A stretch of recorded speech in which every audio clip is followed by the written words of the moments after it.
Magandang umaga po sa ating lahat, mga kapatid. Magandang umaga po, Father. Sinisimulan natin ngayon, 2025, ang pagdedebosyon sa ating mahal na Birhen tuwing unang Sabado ng buwan.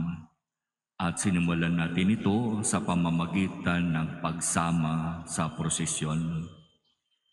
Yung mga hindi sumama, ewan ko. Anong ibig sabihin ng pagdedebosyon sa ating mahal na ina? Kung inyo pong papansinin dito sa ating parokya, tatlo yung mga debosyon na pinalalalim natin sa bawat isa. At ang tatlong debosyon na ito ay makikita natin dito sa ating harapan.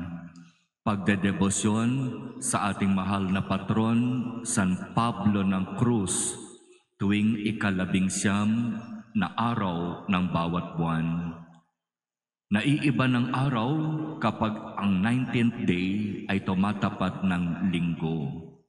Pero alam natin na bilang mga nasa pangangalaga ng ating patron, San Pablo ng Cruz, sinisikap natin na mas mapalalim ang ating debosyon sa Kanya at matularan natin ang Kanyang halimbawa.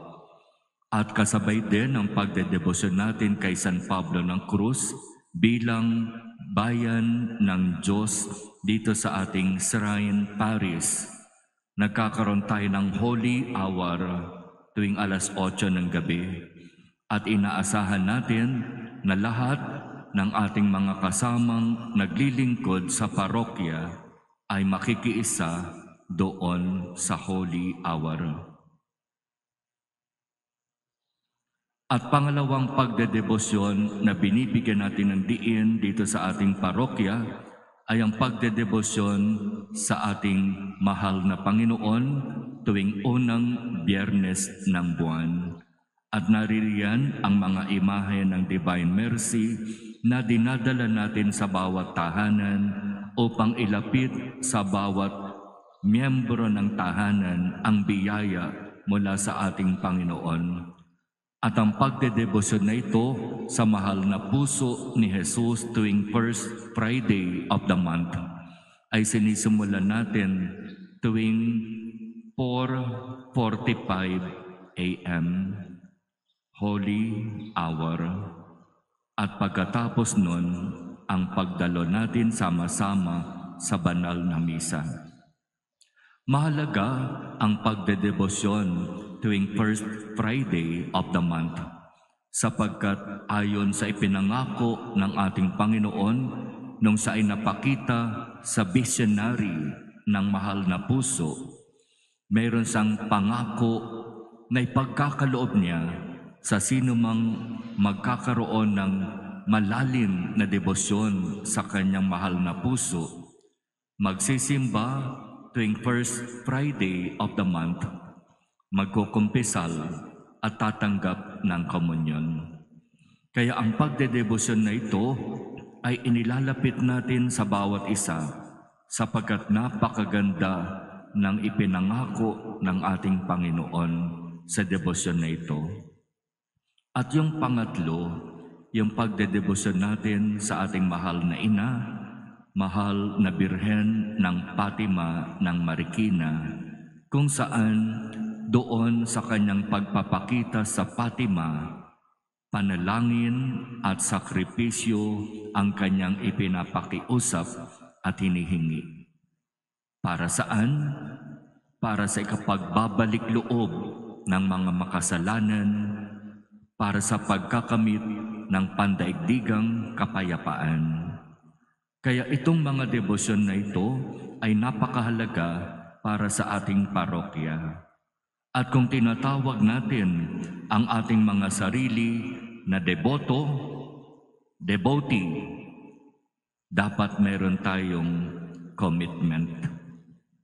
Mag-a-attend ako ng mga hinihingi sa pagsasagawa ng debosyon, hindi lamang kung kailan ko gusto, hindi lamang kung meron akong oras, hindi lamang kung meron akong hihilingin, na kapag iminigay na, absent na ulit ako. Hindi ako sasama sa prosesyon kapag walang ulan. Kapag umulan na, hindi na ako sasama. Hindi ako sasama sa prosesyon kapag ako'y puyat. Kasi alauna na ako umuwi galing sa party. Kapag gigising pa ng mas maaga, ang hirap, hindi na ako magigising. Ang tunay na debosyon may kasamang sakripisyo. Kaya nga ang ipinapakiusap ng ating mahal na ina, magsakripisyo tayo at magdasal. Hindi pwedeng puro na lamang hingi. Hindi pwedeng puro na lamang party. Hindi pwedeng puro na lamang gimmick. At mag-a-attend lang ng pagdedebosyon kung kailan gusto. Napakaganda mga kapatid ng iniaalok ng ating Panginoon sa lahat ng magbibigay ng kanilang sarili sa pagdedebosyon. Kaya sana sa pagsisimula ng bagong taon, ibalik natin yung ating malalim na pagnanais na ipakita sa Diyos ang ating pagdedebosyon sa Kanya. Magdedebosyon ako at magko-commit ako ng aking sarili. Ipapakita ko sa Diyos, ipapakita ko sa mahal na ina, ipapakita ko kay San Pablo ng Cruz na ako ay magiging present always kahit wala na ako sa posisyon. Kasi nakakalungkot isipin, kapag wala ng posisyon sa simbahan, wala na rin sa prosesyon. Kapag wala ng posisyon sa simbahan, wala na rin sa mga activity ng parokya. Sa iba na nagsisimba. Ha? Yan ba ang devotee? Yan ba ang debosyon? Yan ba ang lingkod ng simbahan? Choosy. Nakakalungkot, pero totoo. Nangyayari. Pansinin nyo na lang dito sa ating mga kasamang lingkod. Kasama natin noon, absent na sa maraming activity. Kasama natin ngayon, nakalimutan na assign pala siyang lektor.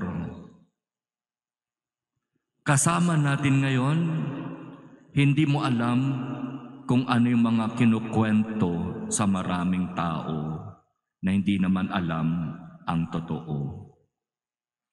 Sinasabi ko ito kasi iyan yung narinig natin mula sa unang pagbasa, mula sa ating pinakinggan hangok sa sulat ni Apostol San Juan. Ang sinumang gumagawa ng matuwid ay matuwid. Ang nagpapakita ng malalim na pagmamahal at pagdedebosyon sa ating Panginoong Hesus, sa ating mahal na ina, sa ating mahal na patron, ay masasabi nating nagsisikap mamuhay sa katuwiran. Nagsisikap mamuhay ayon sa kung ano ang inaasahan sa Kanya ng Diyos. Kaya simula pa lang, January pa lang, 11 months pa.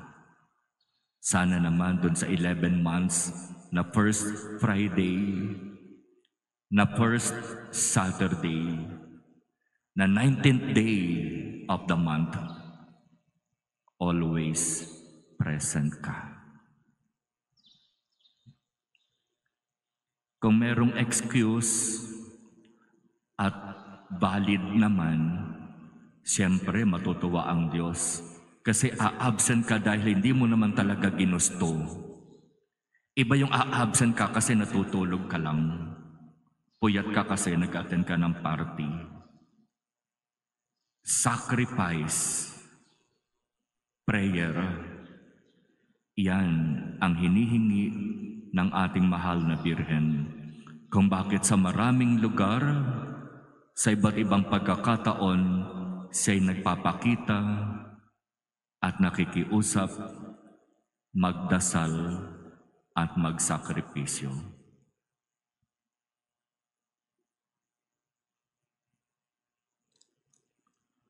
Amen.